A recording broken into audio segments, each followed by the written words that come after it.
வணக்கம் பக்தி தேசம் சேனல் நேர்களே, நான் உங்கள் அன்பான சயின்டிஃபிக் வேதிக் அஸ்ட்ராலஜர் அஸ்ட்ராலஜி பேசுகிறேன்.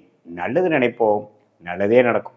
இந்த வீடியோவில் நம்ம என்ன பார்க்க போறோம்னா, துலாம் ராசிக்காரர்களுக்கு 2026 ஜூன் மாதம் நடக்கக்கூடிய அந்த குரு பெயர்ச்சி எத்தகைய ஒரு பலாபலன்கள் நிறைந்த ஒரு அமைப்பு துலாம் ராசிக்காரர்களுக்கு கொடுக்க போகுது. அடுத்த வரக்கூடிய 13 மாதங்கள் 2026 ஜூன் மாதத்திலிருந்து 2027 ஜூன் மாதம் வரைக்கும் குரு கடகத்தில் சஞ்சரிக்கிறார். அதில் 3 மாதம் பாருங்கள், நவம்பர் டிசம்பர் 2026, ஜனவரி 2027, ஆண்டின் கடைசியும் அடுத்த வருஷத்தின் ஸ்டார்டிங்லையும் பாருங்கள் அதிபகரமாக சிம்மத்துக்கே வருகிறார்.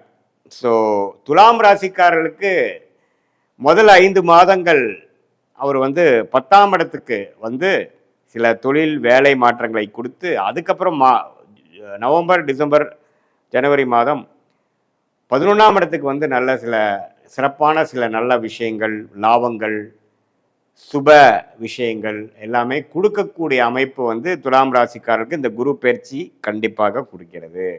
நம்ம சயின்டிஃபிக் வேதிக் அஸ்ட்ராலஜி முறையில் எதையும் மிகைப்படுத்தாமல் உள்ளதுவாறு அறிவியல் சார்ந்த ஜோதிட கருத்துக்களை மட்டும் நம்ம பார்க்க போகிறோம். பரிகாரங்கள் அது மாதிரி மூட நம்பிக்கையில் போகிறதில்ல. இப்போ பாருங்கள், துலாம் ராசிக்கு உச்ச குருவாக 10ஆம் இடத்துக்கு வரும்பொழுது நிறைய அந்த பேங்கிங் லைனில் இருந்தவங்க, ஃபினான்ஷியல் லைனில் இருக்கிறவங்களுக்குலாம் நல்ல ஒரு மாற்றம், நல்ல ஒரு ரெகக்னிஷன் கிடைக்குங்கிறது நம்ம தெரிஞ்சுக்கணும். அதே சமயத்தில் தன் வீட்டை தன்னையே பார்க்குறாருங்கிற 6ஆம் வீட்டை பார்த்து வலுக்கிறார். ஸோ ருணச்சத்ரு பாவம் வலுக்குது துலாம் ராசிக்கு. அப்படிங்கிறப்போ கொஞ்சம் உடல் உபாதைகள் இருக்கிறவங்களுக்கு ஒன்றுமே கேர்ஃபுல்லாக இருக்கணும். புதுசாக ஏதோ சீனியர் சிட்டிசனுக்கு நோய் வருவது, 45-50 வயசுலேயே பார்த்தீங்கன்னா இந்த டயபெட்டிஸ் அது மாதிரி சில தொந்தரவுகள் துலாம் ராசிக்காரர்களுக்கு கொடுக்கறது. அதே மாதிரி கடன்கள் அதிகமாக போகிறது, பர்சனல் லோனு, வியாபாரம், தொழில் இருக்கிறவங்களுக்கு கடன் தெரியாமல் கொஞ்சம் கொஞ்சமாக போய் அதிகமாக போயிடுச்சுங்கிற மாதிரி அமைப்பு. அதே மாதிரி உறவுகள்லையும் கொஞ்சம் பிரச்சனைகள் கொடுக்கக்கூடிய அமைப்புகள்லாம் கொடுக்க வாய்ப்பு இருக்குது. பட் இது ஒரு பொதுவான பலனை ஒழிய, உங்களுடைய 2ஆம் இடத்தை குரு பார்க்குறது பண விஷயத்துக்கு பிரச்சனை இல்லை. பண புழக்காட்டங்கள் அதிகமாக இருக்கும். ஆனால் கடன் விஷயத்தில் மட்டும் கேர்ஃபுல்லாக இருக்கணும். உடம்பு உபாதைகளில் கேர்ஃபுல்லாக இருக்கணும். அதே மாதிரி உறவுகளில் கேர்ஃபுல்லாக இருக்கணும்.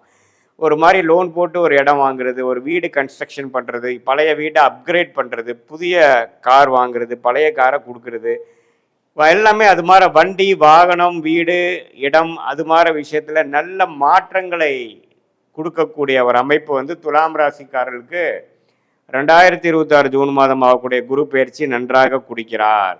அதுக்கப்புறம் பார்த்தீங்கன்னா ஆண்டின் கடைசியில் 11ஆம் இடத்துக்கு போகும்பொழுது நல்ல லாபங்கள், நல்ல சில இன்வெஸ்ட்மெண்ட் பண்ணதில் ஒரு சில பெனிஃபிட்ஸ் எடுக்கக்கூடிய அமைப்பும் வருகிறதுங்கிறது நாம் தெரிஞ்சுக்கணும். ஸோ 10ஆம் இடத்துல குரு வரும்பொழுது தொழில், ஃபினான்ஸ் தொழில், வட்டி தொழில், பேங்கிங் தொழில், சொல்லி கொடுக்கும் வேலையில் இருக்கிறவங்க, பிரின்சிபலாக இருக்கிறவங்க, டீச்சராக இருக்கிறவங்க, ப்ரொஃபஸராக இருக்கிறவங்க, டீனாக இருக்கிறவங்க, அவங்களுக்கெல்லாம் நல்ல மாற்றங்களை கொடுக்கக்கூடிய அமைப்பு இருக்குது. கோல்டு பிஸ்னஸில் இருக்கிறவங்களுக்கும் நல்ல மாற்றங்கள் நல்லது இருக்குது. ஸோ இந்த நேரத்தை ஓரளவுக்கு கரெக்டாக யூஸ் பண்ணி நம்ம சில காரியங்கள் செய்து கொள்ள வேண்டும். ஸோ இதுதான் துலாம் ராசிக்காரர்களுக்கு குரு பயிற்சி நல்லது. 6ஆம் இடத்திலிருந்து கடன் நோய் எதிரியை குறைத்து கொண்டிருந்த சனியை குரு பார்த்து ஓரளவுக்கு தன்மைப்படுத்துகிறார். அதே சமயத்தில் 5ஆம் இடத்துல ராகு, 11ஆம் இடத்துல கேது இருந்து குழந்தைகளுக்காக மெனக்கெடுதல், அவங்களுக்கு தகுந்த மாதிரி நம்ம கொஞ்சம் அட்ஜஸ்ட் பண்ணி போகிறது, அது மாதிரி சில விஷயங்கள்லாம் உங்களுக்கு கொடுக்கக்கூடிய அமைப்பு இருக்குது. பொதுவாக பார்க்கும் பொழுது துலாம் ராசிக்காரர்களுக்கு 10ஆம் இடத்துல குரு வந்தால் பிரச்சனைன்னு சொல்லுவாங்க. 10ஆம் இடத்துல குரு வந்தால் பிரச்சனை கொடுக்க போகிறதில்ல. என்னன்னா, சில கடன் விஷயங்கள், உடல் உபாதைகள் விஷயங்கள், தொழிலில் பார்த்திங்கன்னா கொஞ்சம் முன்னேற்றங்கள், கொஞ்சம் இன்வெஸ்ட்மெண்ட் பண்ணி முன்னேறுறது, வேலையில் கொஞ்சம் பெனிஃபிட்ஸ் அடைகிறது, கொஞ்சம் ப்ரொமோஷன் ஆகிறது, அது மாதிரி நல்ல விஷயங்களை கொடுக்கக்கூடிய அமைப்பு தான் இருக்குதே ஒழிய ஒன்றும் தவறான அமைப்புகள் இல்லை என்று நாம் தெரிந்து கொள்ள வேண்டும். இது ஒரு பொதுவான பலனை தவிர, உங்களுடைய ஜென்ம ஜாதகத்தில் நீங்கள் பிறந்த தேதி, பிறந்த நேரம், பிறந்த ஊரை வைத்து உங்களுக்கு என்ன மாதிரி ஒரு ஜாதகத்தில் உங்களுக்கு வருது, நீங்கள் எந்த லக்னத்தில் பிறந்தீங்க, நீங்கள் துலாம் ராசியில்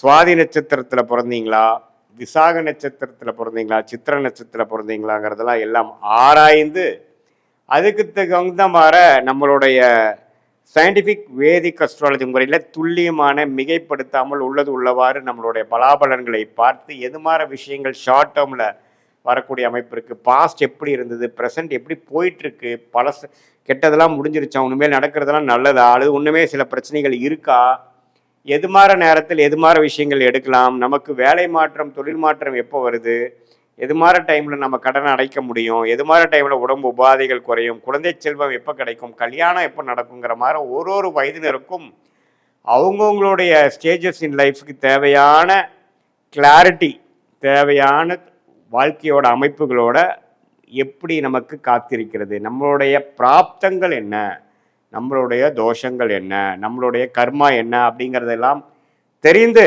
அதுக்கு தகுந்தமாற நம்மளுடைய வாழ்க்கையை அமைச்சு கொண்டேனானால் கண்டிப்பாக வாழ்க்கையில் தேவையற்ற பண விரயங்கள், தேவையற்ற சமய விரயங்கள் எல்லாம் தவிர்த்து வாழ்க்கையில் எளிதில் நம்மளால் ஜெயிக்க முடியும். இதில் சயின்டிஃபிக் வேதிக் அஸ்ட்ராலஜி முறை என்ன சொல்லுதுன்னா, எந்த டிகிரியில் கிரகங்கள் இருக்குது, ராசிக்கு எவ்வளோ பாவங்கள் தள்ளி இருக்குது, எந்த பாவத்தில் எந்த ஆதிபத்தியம் செய்யும், உங்களுடைய லக்னம் என்ன, லக்னத்துக்கு எந்தெந்த கிரகத்தின் திசைகள் நல்லா இருக்குது, எந்த தசை போய்கொண்டிருக்கிறது, அந்த தசநாதன் இப்பொழுது கோச்சாரத்தில் டிரான்சிட் அஸ்ட்ராலஜியில் எப்படி இருக்குங்கிறதெல்லாம் சேர்த்து வைத்து நம்ம பார்க்கும் பொழுது அடுத்த வரக்கூடிய காலகட்டங்கள் என்ன, உங்களுக்கு பிடித்தமான ஒரு தொழில் எதுவார அமையும், அந்த பிடித்த தொழிலே உங்களுக்கு லக்கியான யோகமான தொழிலாக அமைய வாய்ப்பு இருக்கா, எது மாதிரி நேரத்தில் நம்ம செய்யலாம், எந்த படிப்பு நமக்கு உயர்வை கொடுக்கும், எந்த துறை நம்மளுக்கு நல்ல வெற்றியை கொடுக்கும், எந்த நேரத்தில் நம்ம ரிஸ்க் எடுக்கணும்,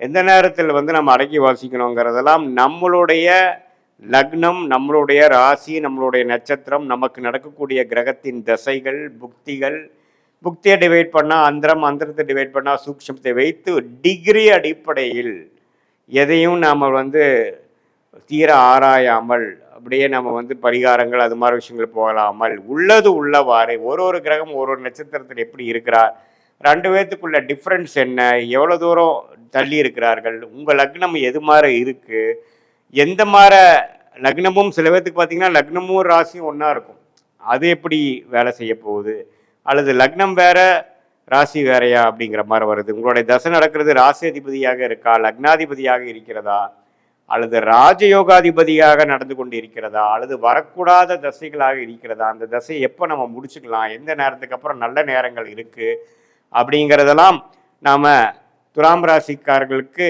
நம்மளுடைய பொதுவான பலன்களும் உங்களுடைய ஜென்ம ஜாதகத்தில் வரக்கூடிய தசாபுக்தியில் வைத்து வரக்கூடிய துல்லியமான பலன்களும் சேர்த்து வைத்து பார்க்கும் பொழுது நம்மளுடைய வாழ்க்கைக்கு தேவையான எல்லா அத்தியாவசிய கிளாரிட்டிஸ், வாழ்க்கையில் தேவையான கேள்விகளுக்கு வேணுங்கிற விடைகள்லாம் நமக்கு கிடைக்கக்கூடிய அமைப்பு மூலமாக நம்ம தவறான முடிவுகளை தவறான நேரத்தில் செய்து வாழ்க்கையில் துயரப்பட்டு அதுக்கு வேணுங்கிற விலையை கொடுத்து ஒரு டைமும் நம்ம தவறான முடிவெடுத்து நம்ம எதுலேயோ நம்ம இறங்கும் பொழுது வாழ்க்கையில் 2 வருடம் 3 வருடம் 4 வருடம் பின்னோக்கி போகக்கூடிய அமைப்பு இருப்பதனால் நம்மளுடைய பிராப்தத்தை தெரிந்து நாம் அதுக்கு தகுந்த மாதிரி வாழ்க்கையை அமைத்து கொண்டு வாழ்க்கையில் நாம் வாழும் பொழுது கண்டிப்பாக எளிதில் வெற்றி பெற முடியும் என்று சொல்ல விரும்புகிறேன். மீண்டும் மற்றொரு காணொளியில் சந்திப்போம். நன்றி, வணக்கம்.